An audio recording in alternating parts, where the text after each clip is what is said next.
Shalom Bapak Ibu Saudara yang dikasihi oleh Tuhan kita Yesus Kristus. Selamat pagi.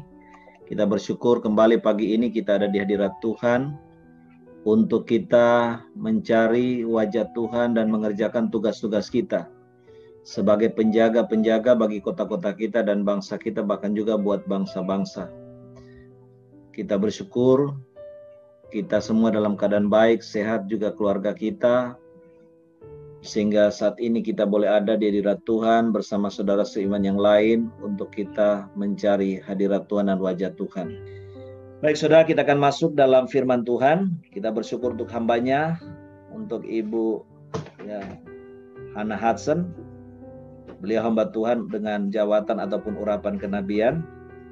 Dan firman Tuhan katakan, barang siapa menyambut nabi sebagai nabi, dia akan mendapatkan upah nabi.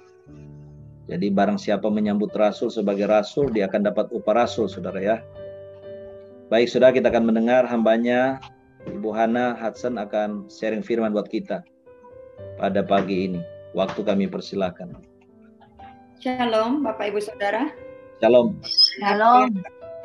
Shalom. Tadi pada waktu Bapak Yeskiel berdoa untuk anak-anak muda, saya dapat penglihatan. Jadi penglihatannya itu saya ngelihat ini seperti kayak, bentar, ini eko di sini.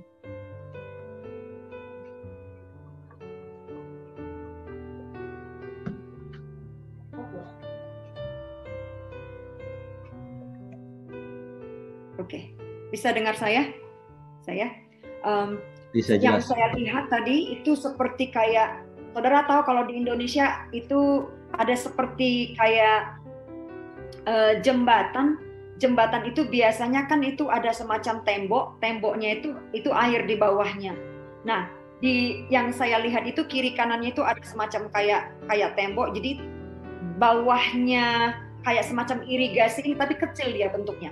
Itu kering tempatnya, kering. Jadi tembok terbuat dari tembok ya. Jadi bukan tanah dasar dari kayak semacam apa ya dibilang selokan atau paret atau irigasi, pokoknya semacam begitu loh saudara-saudara. Itu tadinya saya lihat tuh kering ya tempatnya. Nah, dasarnya itu dari batu. Jadi bukan dari tanah, jadi kayak kita lantai gitu. Ya. Itu terbuat dari tanah semen begitu. Nah, tiba-tiba pada waktu tadi Pak Yeskiel berdoa buat anak-anak muda itu, dari bawah batu dasarnya itu tuh keluar air begitu, keluar Amin, air. Akhirnya pas saya lihat itu saya baru sadar. Bapak itu doa mengenai apa ya? Oh, anak muda. Oh iya. Lalu saya bertanya sama Tuhan, tuh apa Tuhan kalau air keluar dari batu? Tiba-tiba Tuhan ingatkan gini, sekalipun engkau berjalan di dalam padang gurun, engkau akan menemukan mata air. Jadi yang keluar dari dasar batu itu dari batu, nggak mungkin kan saudara? Kok masa dari batu keluar air gitu loh? Itu kayak pecah gitu. Nah, saya percaya anak-anak muda itu, saudara-saudara ya, anak-anak muda sekarang ini lagi haus akan kegerakan Tuhan, haus akan semacam perjumpaan pribadi dengan Tuhan. Orang-orang ini lagi haus, saudara. Mereka tuh kering. Entah apa yang membuat kering. Saya percaya mungkin dengan internet, dengan banyaknya gadget, itu membuat anak-anak muda menjadi kekeringan. Nah, tetapi ketika kita berdoa, ketika para pelayan-pelayan Tuhan yang di tempat tersembunyi berdoa bagi gereja Tuhan, bagi anak-anak muda, itu akan memecahkan batu-batu yang keras yang gak mungkin saudara-saudara. Seperti Musa, itu dari batu keluar air. Tapi Tuhan akan lakukan apa yang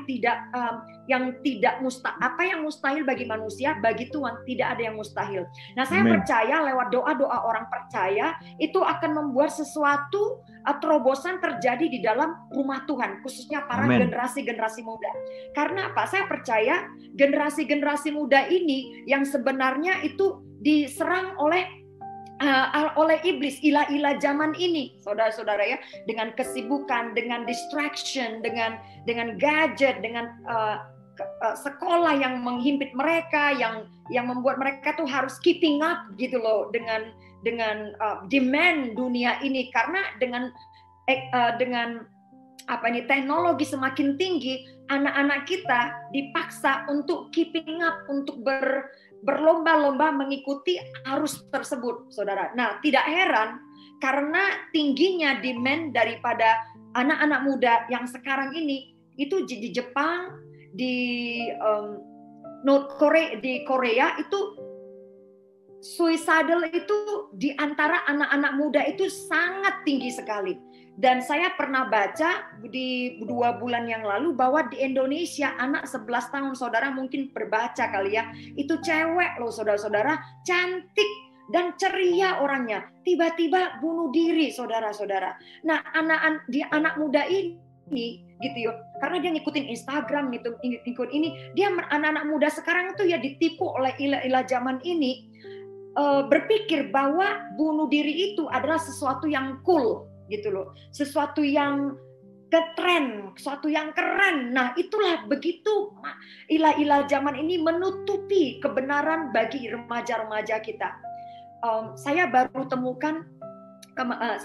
baca kemarin, temukan sumbernya. Nah, sumbernya ini dari orang yang terpercaya, karena yang mengatakan ini adalah para ahli-ahli sains. Dia katakan begini, bahwa alat semprot yang disemprotkan ke sekolah-sekolah untuk membersihkan dari virus-virus itu, menurut para saintis, bahwa alat virus itu amonia atau apa segalanya, itu ketika disemprotkan di sekolah 2 kali sehari, itu bisa membunuh tikus-tikus. Dan bisa membuat tikus-tikus 50% itu unfertile, artinya menjadi tidak subur. Dan menurut sains itu akan mempengaruhi anak-anak muda, anak-anak sekolah kita ya, yang pergi ke sekolah publik umum gitu ya. Mereka itu katanya impact daripada semprotan yang dikirim, yang disemprot itu di sekolah, itu bisa membuat anak-anak menjadi tidak hamil. Yang cewek menjadi tidak hamil itu sampai 2 generasi.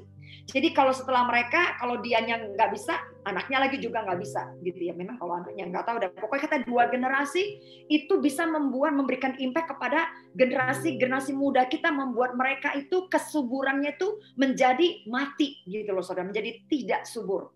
Nah, setelah itu saya mulai berpikir, saya kasih tunjuk kepada suami saya, Hani, mungkin kita perlu homeschool anak-anak kita. Jangan sampai anak-anak sekolah kita ini, anak-anak kita menjadi target gitu, menjadi target daripada agenda daripada ilah-ilah zaman ini atau para elit-elit dunia ini yang ingin membabas habis 90%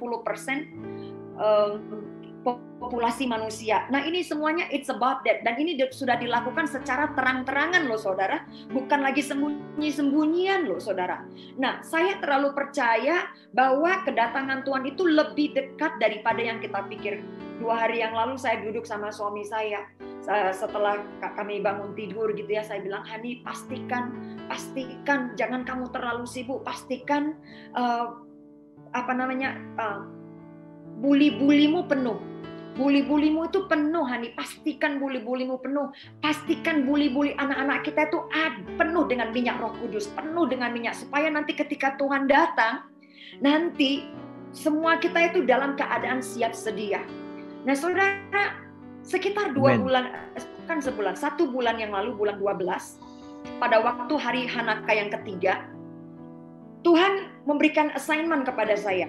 Assignment-nya itu adalah untuk menyulut api kebangunan rohani yang ketiga di Atlanta. Memang 1 bulan sebelumnya Tuhan udah mengingatkan saya melakukan itu, untuk menyulut api kebangunan rohani yang ketiga, the third great awakening, yang kita nantikan, yang orang-orang Amerika bicarakan bertahun-tahun, puluhan tahun, dan nantikan. Nah, kalau tadi kita bicara bahwa api itu diberikan kepada Asia, saya terlalu percaya karena 2007 Tuhan bilang, Hana, shifting terjadi.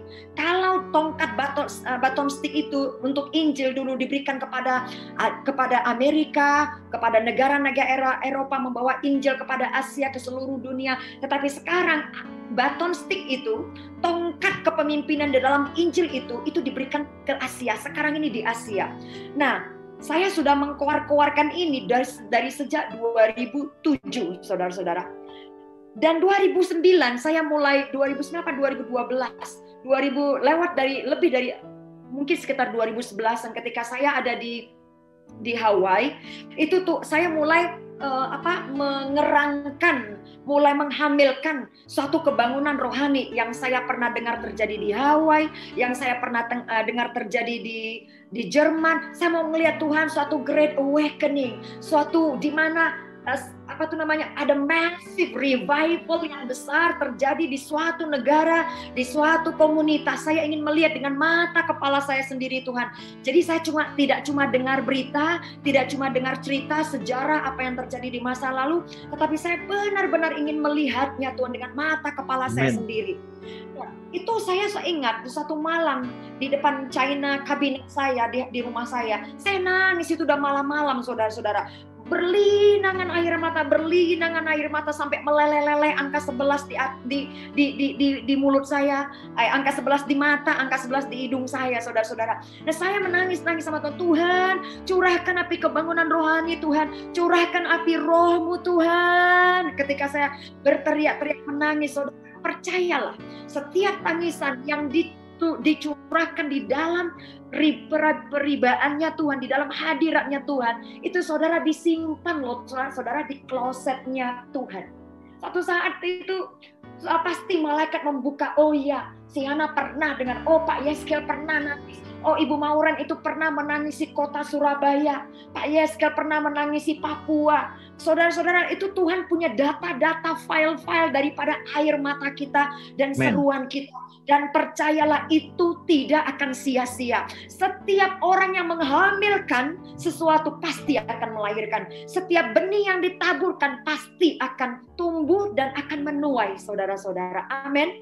Nah, ketika Tuhan waktu dan 1 bulan yang lalu, ketika Tuhan mulai menggerakkan saya, disuruh kesini kemari, disuruh lakukan pulihkan perjanjian Amerika, disuruh mentahirkan bangsa ini, bahkan disuruh ke 49 state, dan kami 49 state lagi, karena waktu itu di Washington DC, saudara. Jadi masih ada 49 state yang harus kami jalani untuk melakukan hal yang sama, pentahiran atas bangsa ini dan pemulihan janji atas bangsa ini kepada Tuhan.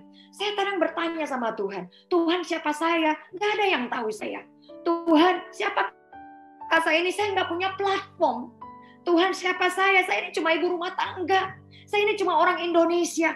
Tapi Tuhan jawab begini, Hana, kamu itu orang Indonesia. Bukankah dulu ada perjanjian antara Indonesia dan orang Amerika?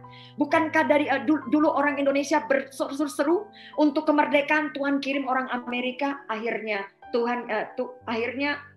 Tuhan kirim orang Amerika membebaskan bangsa Indonesia lewat dijatuhkannya Hiroshima dan Nagasaki, dan kita dibebaskan. Nah, saat ini ketika Amerika lagi dalam, seperti tadi Pak Yeskia bilang tuh, Amerika dalam titik yang terendah, itu betul, saudara-saudara. Belum pernah dalam ratusan tahun, belum pernah seperti ini, saudara.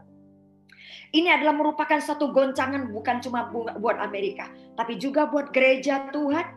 Ini adalah peperangan antara gelap dan terang, tetapi ini juga adalah merupakan satu goncangan bagi bangsa-bangsa. Termasuk juga akan mempengaruhi Indonesia, termasuk juga akan mempengaruhi bangsa Afrika, bangsa North Korea, mempengaruhi bangsa Cina, mempengaruhi bangsa terutama Timur Tengah yang suku Kedar Nebayot, saudara-saudara. Dunia saat ini sedang menyaksikan antara terang dan gelap sedang terjadi di sini, saudara, di Amerika. Oleh karena itu, mari kita bangsa Indonesia menjadi salah satu yang akan menopang bangsa ini. Lalu apa hubungannya? Saya tanya sama Tuhan, apa hubungannya dengan saya? Kan kamu orang Asia, kamu tuh megang api, kamu tuh punya api. Orang Asia sekarang aku pakai untuk membawa api ke Amerika dan untuk membawa api ke bangsa-bangsa. Sulutlah api itu saat ini. Nah, saudara, prior sekitar 4 bulan sebelumnya, saya pergi ke Moravian Fall. Waktu saya pergi ke Moravian Fall, itu ada satu nabi, Elianya Amerika, ceritanya, saudara. Namanya tuh Bob Jones. Nah, saya tidak begitu kenal dengan Bob Jones ini. Hanya karena saya bukan tipe orang yang cari-cari nabi, gitu ya, ikut-ikutin nabi. Kecuali kalau Tuhan suruh highlight nabi tertentu, kalau saat itu dia suruh panggil ini, cari ini, hadapi ini, baru saya pergi, saudara. Nah, hari itu, saya karena hanya mau cari Tuhan, saya pergi ke Bukit Doa. Katanya di sana itu ada portal heaven, ada apa namanya, portal heaven itu kayak gerbang ke surga, katanya begitu. Mereka sering lihat penglihatan malaikat di sana. Saya haus sekali. Saya bilang, Tuhan, saya mau ketemu Elia saya. Yang akan melepaskan saya mau mantelnya, saya akan melepaskannya karena sepertinya saya tertutup ini. Ada yang rasanya tuh seperti yang menutup pintu-pintu saya nih Tuhan. Saya perlu Elia saya. Akhirnya saya pergi ke Moravian Fall. Saya bilang sama Tuhan, saya tidak akan keluar turun dari gunung sampai saya ketemu Elia saya. Saya pulang, saya akan ketemu Elia saya dan saya tidak mau turun kalau saya belum dapat sesuatu. Saya tidak tahu kalau ternyata di Moravian Fall itu kayak gunungnya Karmel gitu ya saudara. Kalau di zaman Alkitab itu tempat para nabi-nabi loh saudara. Jadi Rick Joyner rumahnya di sana. Terus ada Nabi Hana juga, Nabi Hana juga ada di sana. Ada Nabi Bob Jones juga saya temukan ternyata dikuburkan di sana. Nah singkat cerita saya pergi ke kuburan di tempatnya si Bob Jones itu yang saya baru sadari kalau dia itu di situ ada namanya di situ kuburannya. Lalu Roh Kudus bilang begini, karena saking saya desperate-nya gitu ya saudara, saking desire gitu, kerinduannya untuk dapatkan sesuatu. Nggak ketemu nabi yang, Tuhan nggak ketemu nabi ini ya rohnya aja lah, nggak apa-apa lah, saya pikir begitu. Nah tapi Roh Kudus tuntun saya, ketika saya lihat nisannya, saya pegang itu kuburannya. Ketika saya pegang kuburannya, tiba-tiba saya rasa menerima sesuatu roh erangan itu kuat sekali gitu. Saya nangis, saya nggak berdoa untuk Bob Jones, saya tidak berdoa untuk Bob Jones karena dia sudah mati yang nggak ada urusannya gitu kan ya. Saya cuma ingin nyambung aja gitu. Ada apa sih kok Tuhan suruh saya megang nisannya gitu loh saudara. Pas saya pegang nisannya itu, tiba-tiba saya dipenuhi seperti suatu roh erangan, roh yang tiba-tiba saya berdoa dalam Tuhan, aku minta roh apapun yang kau berikan kepada hamba-Mu ini, aku minta agar Engkau berikan itu kepada hamba-Mu ini juga Tuhan. Supaya aku bisa membawanya kepada Indonesia, kepada generasi-generasi muda, kepada murid-murid sekolah doa saya gitu, yang saya pimpin, dan kepada bangsa-bangsa dan generasi muda. Nah, waktu itu Tuhan langsung kasih saya penglihatan. Di dalam penglihatan itu saya ngelihat obor-obor, saudara-saudara. Nah, dia katakan aku telah memberikan obor api kepada Bob Jones, dan dia itu memberikan kepada generasi-generasi muda. Dan sekarang ambillah obor itu, terimalah apa yang dia bagi-bagikan itu. Nah, di alam roh saya ambil obor itu, saya lihat saudara, saya ambil obor itu, Tuhan, saya terima obor ini Tuhan, dan saya akan bagikan Tuhan kemanapun saya akan pergi. Nah, sejak saat itu saudara, besoknya saya ketemu dengan nabiah lokal. Dia berbahasa roh di satu kayak gazebo gitu ya, kayak suatu kubah gitu, kubahan, kami duduk di situ 7 orang. Tiba-tiba cewek ini bilang, orang bule situ bilang, saudaraku, saya merasa Roh Kudus bilang saya harus berdoa buat engkau. Nah sampai saat itu saya belum ketemu Elia saya. Lalu dia bilang gini, saya mau mendoakan buat engkau. Ketika dia doakan saya, oke, ini dia yang saya tunggu, saya pikir gitu, Tuhan saya siap, Tuhan terimalah Tuhan, apapun yang kau mau kirimlah Tuhan, saya sudah siap. Nah waktu dia doakan, dia dari awal sampai akhir dia cuma bahasa roh. Lalu karena saya saking desperate-nya, saya aminkan, karena dalam bahasa roh pun saya bisa mengerti apa yang Tuhan bagikan, walaupun secara akal saya nggak bisa kata-katakan, tapi roh saya menangkap gitu. Dia melepaskan sesuatu yang sangat krusial, dan dia melepaskan sesuatu yang saya tahu, Tuhan tahu saya perlu gitu loh, yang saya terima dalam roh. Lalu saya tergoda, dia bilang amin, saya bilang sama sister itu, sister bisa nggak kamu ucapkan dalam kata-kata juga, kata-kata pakai akal. Dia bilang begini, dia bilang entah apa gitu ya, dia bilang, tapi dia tidak terjemahkan. Tuhan bilang saya harus, tapi saya mau melepaskan apa yang Tuhan bilang, katanya begitu. Nah, singkat cerita, kami pulang, dan saya tahu saya sudah dapatkan apa yang saya perlu. Saya tanya di dalam mobil, on the way dari sana ya, masih dalam mobil, saya tanya Roh Kudus, kenapa orang itu mendoakan saya itu pakai bahasa roh semua gitu loh. Karena saya pengen tahu apa yang Roh Kudus mau sampaikan kepada saya. Roh Kudus bilang begini, Hana, apa yang dia sampaikan itu, apa yang saya lepaskan kepada dirimu, Nabiah itu tidak sanggup mengatakannya dengan kata-kata pikirannya. Karena itu terlalu jauh melebihi akal pikirannya, sehingga dia tidak sanggup untuk mengatakan, mengutarakan apa yang ada di dalam roh. Tetapi Roh Kudus itu memberikan apa yang kau perlukan. Amen. Jadi aku melepaskan apa yang kau perlukan. Kamu tinggal terima saja. Oke Tuhan, baiklah Tuhan. Saya tidak ini lagi dengan Tuhan, tidak argue gitu ya dengan Tuhan. Oke lah Tuhan, ya saya terima Tuhan. Nah, saudara, sejak saat itu sesuatu terjadi. Tiba-tiba terjadi percepatan di dalam pelayanan saya, di dalam diri saya sendiri. Tiba-tiba Tuhan buka pintu. Tiba-tiba seperti segala sesuatu mulai terbuka. Tuhan suruh saya ke Washington DC. Di Washington DC itulah assignment yang pertama sejak dari Moravian Fall. Ketika Tuhan bilang pergi ke Washington DC, bawa gitarmu, bawa perjamuan kudus, bawa ini. Saya pikir saya sudah sampaikan kepada saudara. Nah, setelah itu 2 minggu kemudian dia pergi, Tuhan suruh lagi, sekarang kamu pergi, kamu bersyukur, menyatakan bahwa kemenangan sudah terjadi. Suruh nari lagi ke sana, menginjil katanya begitu. Oke.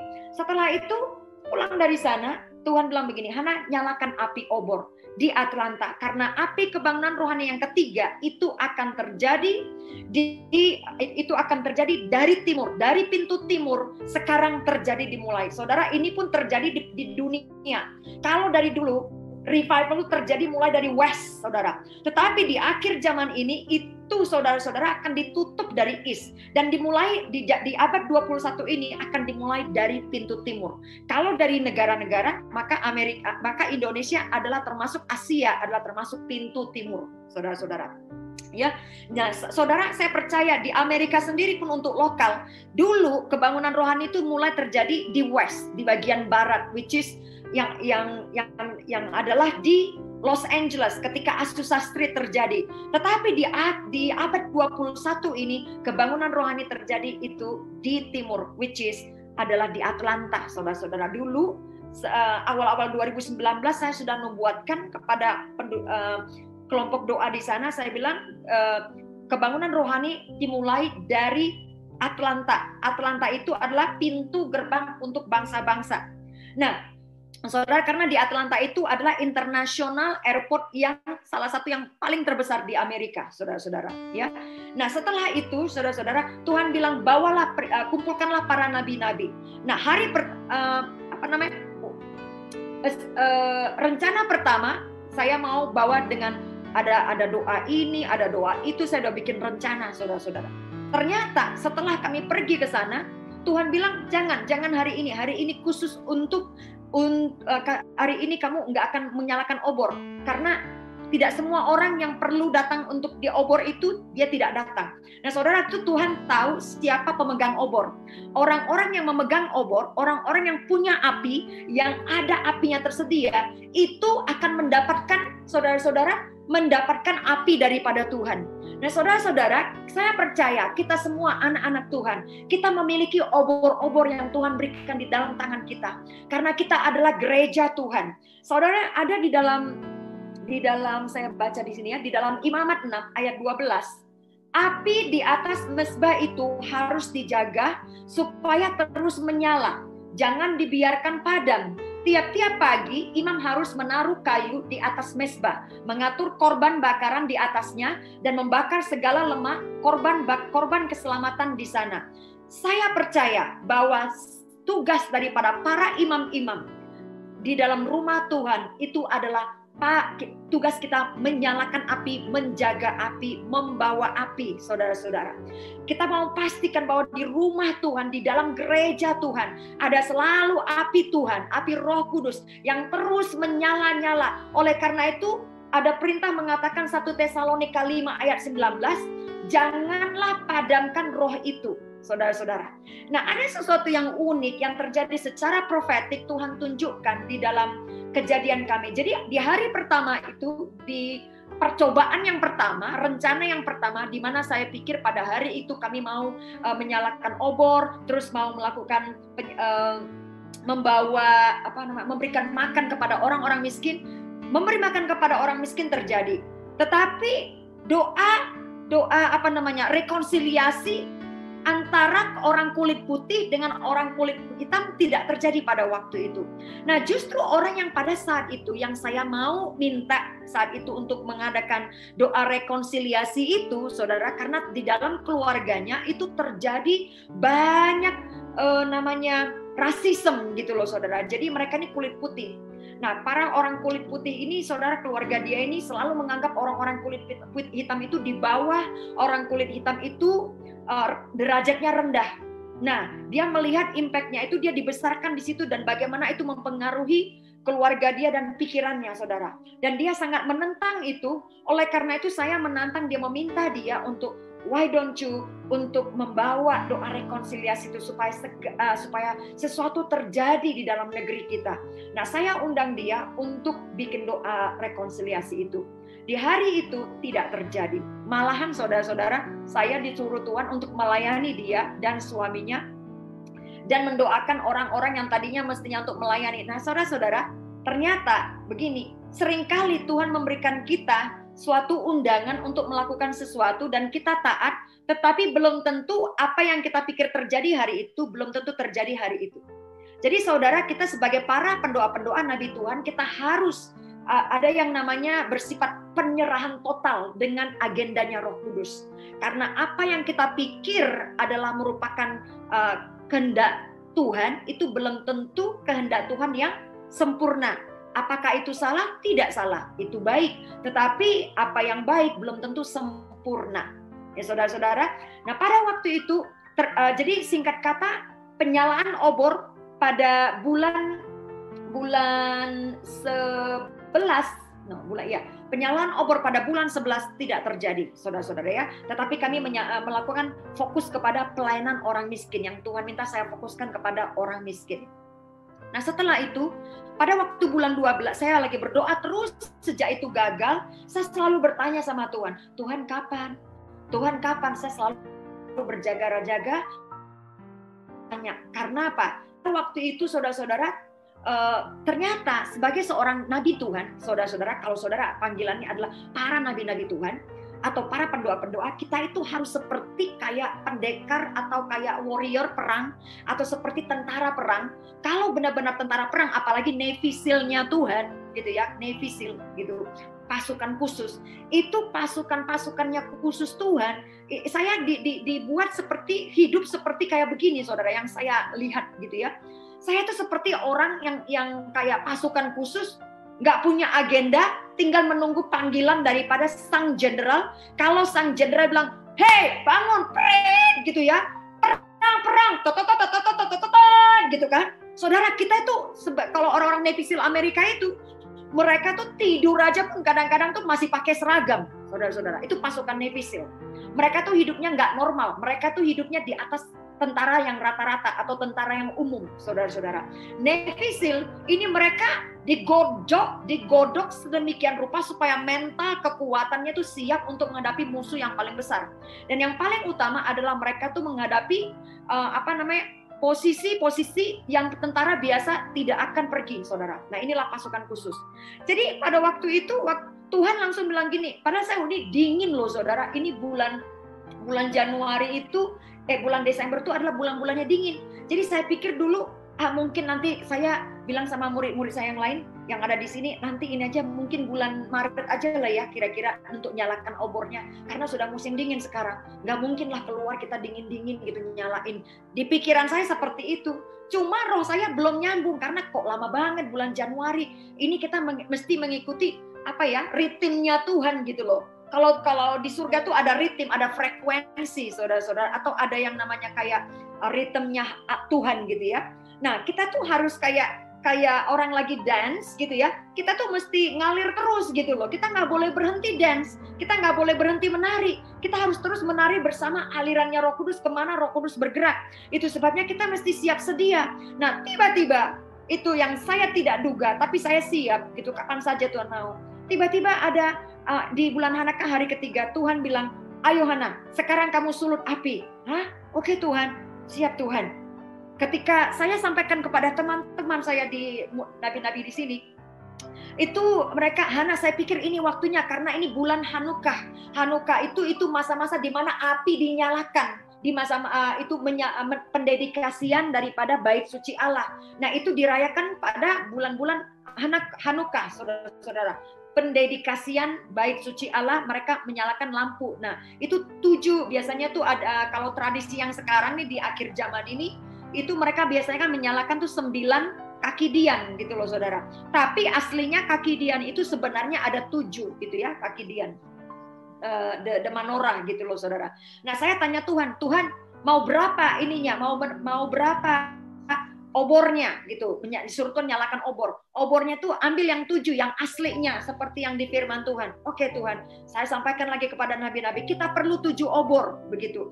Oke, semuanya punya obor. Oke, siap. Nah, saudara, memang kalau sudah dari Tuhan, itu pasti Tuhan siapkan. Orang-orang yang perlu ke sana juga disiapkan. Bahkan saya minta peniup shofar cuma jam 1 malam. Besoknya saudara, saya telepon jam 1 malam pagi ya.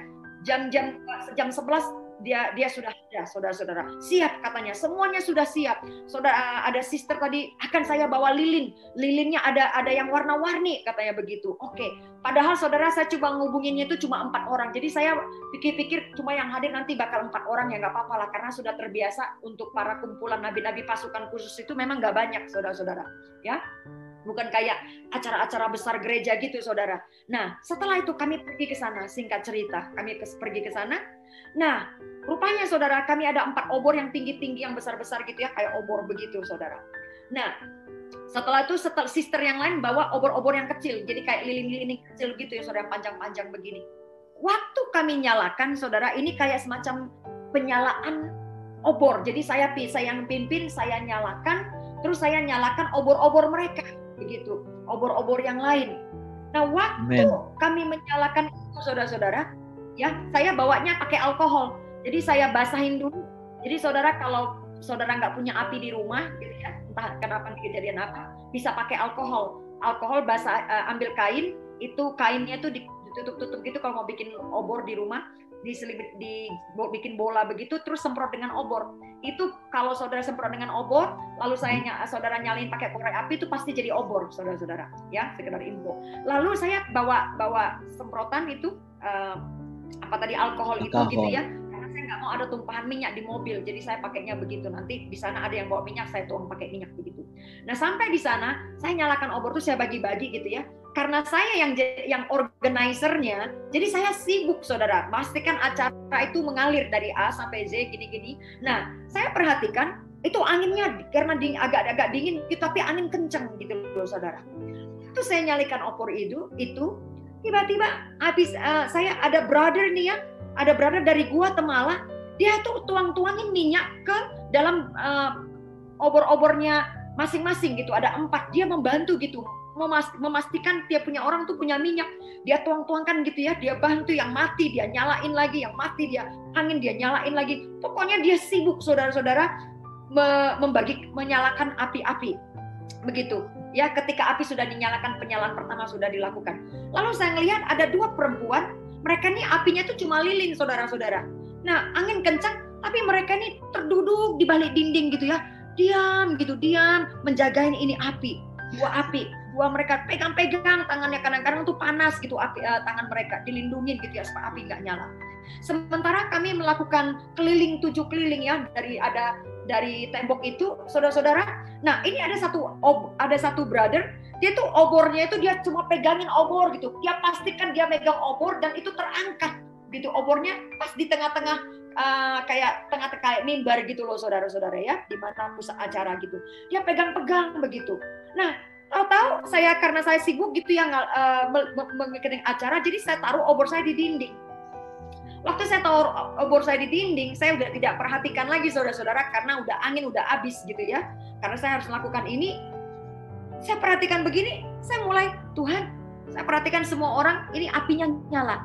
Kok api saya mati sendiri, Tuhan? Saya mulai agak sedikit kayak gimana gitu ya, kayak rasa sedih gitu loh.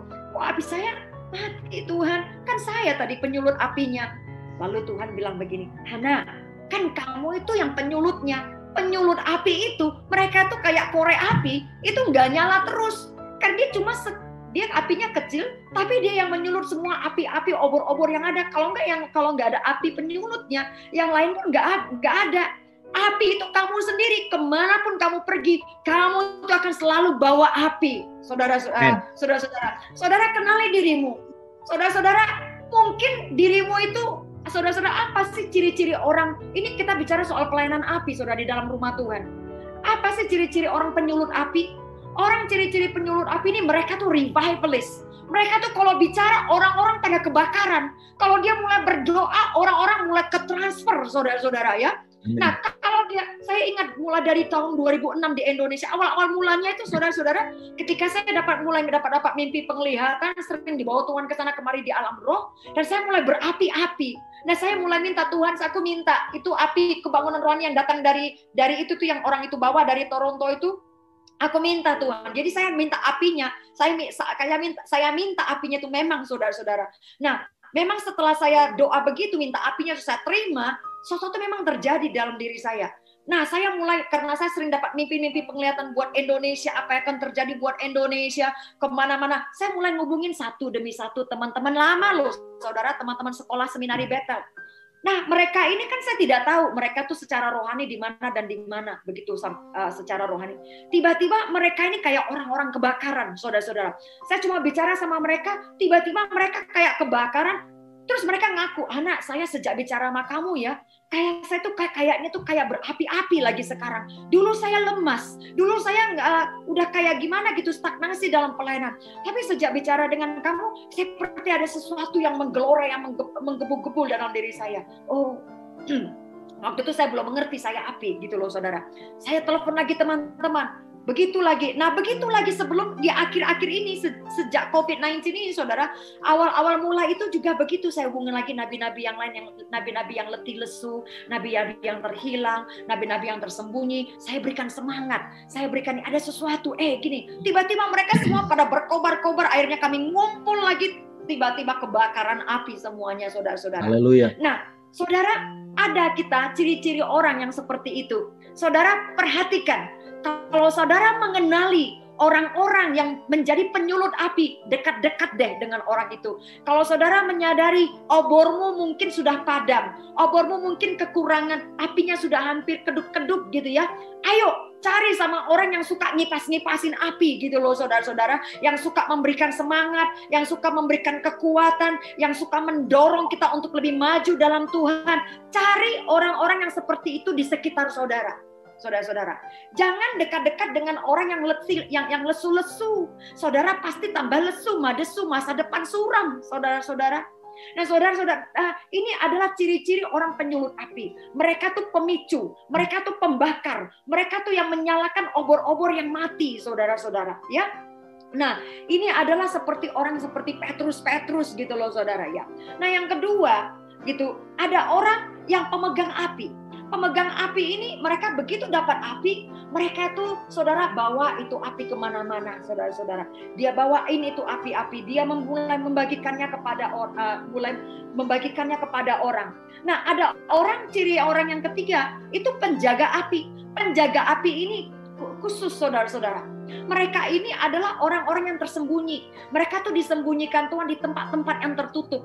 Nah, mereka ini orang-orang yang tidak ada di mimbar, tidak ada di kerumunan orang, tapi mereka ini adalah orang-orang yang bersembunyi di dalam ruang-ruang tertutup, di chamber of prayer gitu loh saudara. Di ruang tertutup, ruang doa, di rumah-rumah doa saudara-saudara. Mereka bukan pembicara besar, mereka bukan penulis buku besar. Mereka ini saudara bukan revivalist, tetapi mereka ini adalah orang-orang yang pendoa syafaat yang bersembunyi di balik tembok yang tertutup, tetapi mereka memiliki api dan mereka memastikan menjaga agar api itu saudara, api yang ada di dalam gereja terus menyala oleh karena doa-doa mereka. Oleh karena itu jangan anggap remeh sama para pendoa saudara-saudara, karena mereka ini adalah orang-orang yang membuat saudara bisa terus ada apinya, bisa terus menyala-nyala. Itu karena ada orang-orang di tempat tersembunyi berdoa bagi kita.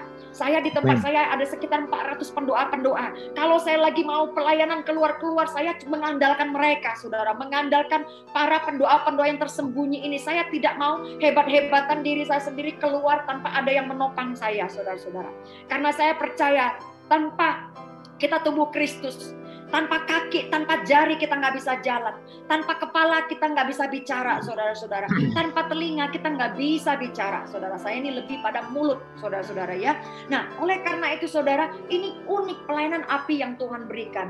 Nah, ini juga ada pengipas-pengipas api. Pelayanan pengipas api ini adalah orang yang selalu mengobarkan, seperti yang tadi yang bilang itu, memberikan semangat, memberikan, kadang-kadang mereka memberikan, mengirim kita berupa kayak info rohani, mengundang orang lain, ada KKR di sini, ada grup doa kayak Mauren ini ya, ada undangin orang untuk ada grup ini, disebarluaskan MDSE-nya dari sini, murid rumah doa dari sini, saudara-saudara ya. Ada orang yang seperti itu, saudara-saudara. Mereka ini adalah pengipas-pengipas api yang membuat orang-orang lain itu bisa kembali menyala-nyala, bisa kembali berkobar-kobar untuk Tuhan. Oleh karena ada orang-orang yang peduli untuk memberikan kabar baik, yang memberikan dorongan semangat, saudara-saudara, yang membawa kabar api kepada orang-orang lain, saudara-saudara. Haleluya. Nah, saudara perhatikan, mungkin saudara ini adalah bukan pendoa yang seperti Pak Yeskiel gitu ya, bukan kayak Ibu Iin Cipto gitu loh, saudara. Tetapi adalah orang yang cuma bisa membawa mengipas-ngipas orang lain. Tapi ini saudara juga berharga di mata Tuhan, saudara-saudara ya. Amen. Jadi jangan anggap enteng urapan api yang Tuhan berikan kepada kita. Ada haleluya, saudara-saudara? Amen. Haleluya. Amin. Nah, saudara-saudara, tapi ada satu pelayanan api yang sangat tidak enak, saudara-saudara. Tapi ini bukan tugasnya, sebenarnya ini bukan miliknya anak-anak Tuhan. Tapi karena mereka memberikan dirinya dipakai oleh iblis, akibatnya anak-anak Tuhan yang mestinya mereka itu adalah penjaga api, mereka itu yang pengipas api, mengkobarkan api, api.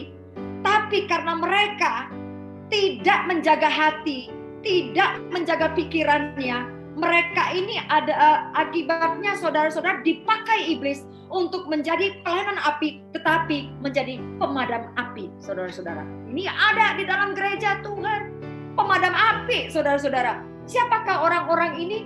Mereka ini adalah orang-orang yang sok tahu. Mereka ini adalah orang-orang yang tukang kritik. Orang-orang ini adalah orang yang sok pintar. Mereka pikir, aku sudah sekolah STT, sekolah STH, sekolah Esteller, sekolah sampai S7, SA, SS, macam banyak S-nya, saudara-saudara. Saking banyak S-nya jadi membatu, saudara-saudara. Akibatnya apa? Api nggak bisa kena sama tugasnya itu mematikan api terus, saudara. Jadi, saudara-saudara, kenalin ini, saudara, SS batu. Jangan dekat-dekat dengan es batu, saudara. Menjauh. Karena apa? Bahaya buat apimu, saudara-saudara. Jangan sampai apimu padam oleh karena engkau terlalu banyak dikelilingi dengan es batu, saudara-saudara. Ya, oleh karena itu mereka ini, saudara, tugasnya tuh mengkritik hamba-hamba Tuhan yang ada apinya. Kalau ada orang-orang yang membawakan kabar revival, kabar pertobatan, Tuhan Yesus mau datang. Ada orang yang berbicara tentang kebangunan rohani. Ada orang yang berbicara tentang doa, kebangunan doa. Memang agak sedikit unusual, tidak biasa gitu ya, saudara-saudara. Nah, mereka ini karena mereka pikir sudah sekolah teologi, sudah sekolah ini, sudah menjadi ini, menjadi itu, saudara-saudara. Akibatnya apa? Mereka jadi tugasnya tuh mengkritikin orang-orang. Dan mereka ini bukannya malah, aku juga mau dapat api itu. Bukannya ada kehausan. Tapi justru mereka ini adalah orang-orang yang kelihatannya mereka punya pengetahuan. Tetapi mereka tidak memiliki minyaknya. Saudara, mereka ini adalah seperti perempuan gadis bodoh. Ada dua gadis dalam gereja Tuhan. Ada gadis bodoh, ada gadis yang bijaksana. Gadis yang bijaksana, mereka itu ada lampunya, saudara-saudara. Pelita, yaitu firman Tuhan, pengetahuan akan Tuhan. Ya, ada firman Tuhan. Nah, bukan handphone maksudnya, ada banyak handphone. Sekarang semua serba virtual ya, Alkitabnya. Nah, saudara-saudara, ada gereja Tuhan punya, mereka ini adalah orang-orang yang punya firman Tuhan. Tetapi mereka juga ada bully-bulinya. Bully-bulinya itu, saudara, ya kayak lampu semprong gitu ya, saudara. Zaman bahula dulu, saya masih Di zaman saya lampu dulu, lampu semprong saudara-saudara ya. Nah itu ada minyaknya saudara-saudara, harus diisi minyak. Kalau nggak ada minyak, sumbunya mati. Walaupun dia ada sumbu, tapi kalau nggak ada minyak, mati juga, nggak nyala saudara-saudara. Malah hangus semuanya nanti sumbu-sumbunya. Nah saudara, inilah adalah gereja Tuhan yang memiliki firman Tuhan, tetapi hidup di dalam persekutuan yang erat dengan Tuhan. Saudara, persekutuan yang erat dengan Tuhan untuk kita bisa mendapatkan minyak, untuk bisa kita memenuhi buli-buli kita tiap hari, hanya ada dua cara, yaitu lewat penyembahan dan lewat doa, saudara-saudara. Firman Tuhan kita bisa baca, ada saudara-saudara. Tapi ada orang yang baca firman Tuhan punya banyak pengetahuan, tapi kalau tidak punya persekutuan pribadi dengan Tuhan, kalau tidak menyembah Tuhan di dalam seperti orang yang orang suami istri ya, orang suami istri itu tidak melakukan hubungan intim di tempat terbuka, saudara-saudara, karena ini hubungan yang sakral di dalam suami istri. Mereka tuh di tempat chamber of love gitu loh, chamber kasihnya mereka, kamar pribadi mereka, saudara. Dengan Tuhan juga begitu, saudara-saudara. Kita bisa bertemu kayak seperti ini ya, doa rame-rame gitu loh, saudara. Tapi ini nggak cukup ini, saudara-saudara. Ini namanya persekutuan. Tapi ada yang namanya untuk menambah minyak buli-buli kita, itu cuma ada di tempat tertutup ketika kita bersekutu dengan Tuhan. Makanya itu tadi saya bilang, saya bangunkan suami Hani, jangan sampai kamu terlalu sibuk, tapi sampai nggak punya persekutuan dengan Tuhan ya.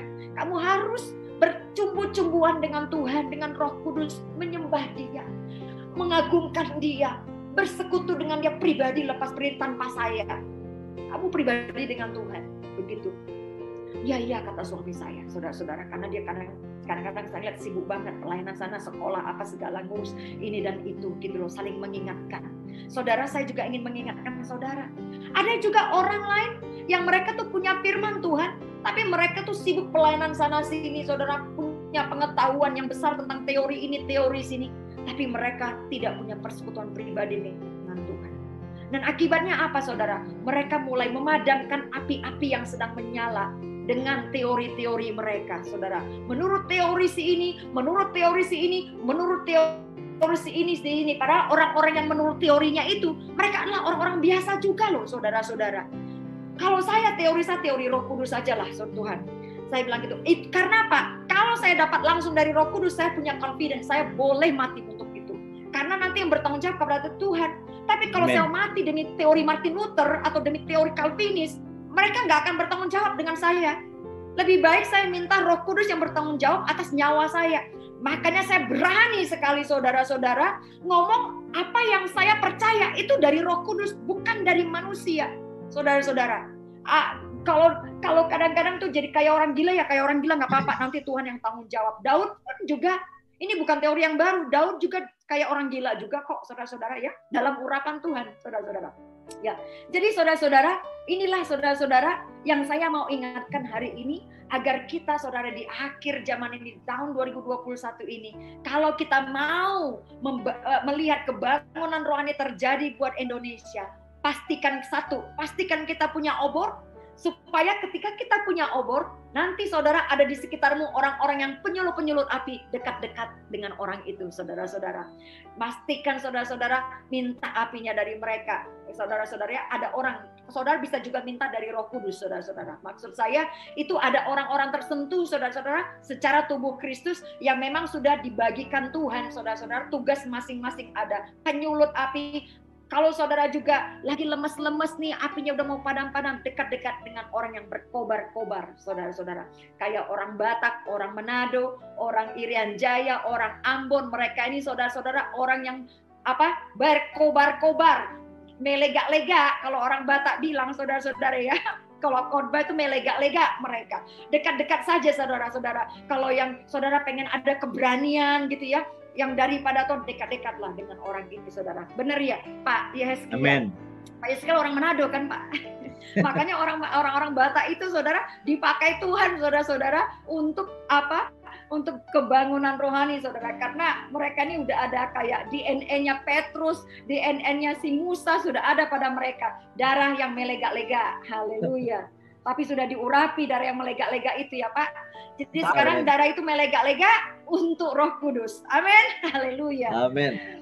Ini saja dulu yang saya mau sampaikan untuk kita supaya kita bisa kobarkan api itu. Saya mau tutup dengan ini saudara-saudara, dengan Lukas 3 ayat 16.